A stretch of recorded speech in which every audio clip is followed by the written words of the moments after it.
আসসালামু আলাইকুম। সবাই কেমন আছেন? এটা হচ্ছে সকালবেলার দৃশ্য। রাতে ঘুমানোর পরে সকালে ঘুম থেকে উঠেই অপরূপ সৌন্দর্য।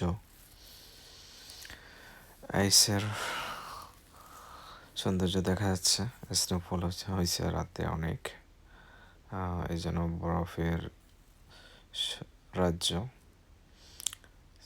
চারদিকে প্রায় 5-6 ইঞ্চি আইসের বরফের স্তূপ হয়ে গেছে। প্লাস হবে বাড়িগুলোর উপরে কি অবস্থা দেখুন। এই যে রাস্তার মধ্যে আইস পড়ে মোটা হয়ে গেছিল। গাড়ি কতগুলা রাস্তা ক্লিন করার গাড়ি আছে, ওগুলো এসে রাস্তা ক্লিয়ার করে দিল। তো এই হচ্ছে সকালের দৃশ্য।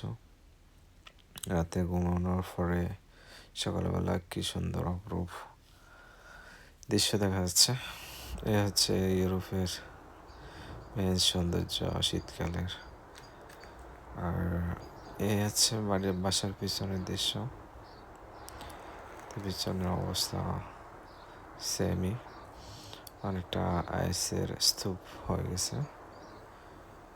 তো অতিরিক্ত আইস পড়লে ঠান্ডার সময় শীতকালে কাজ করতে যাওয়া আসা অনেক সমস্যা হয়।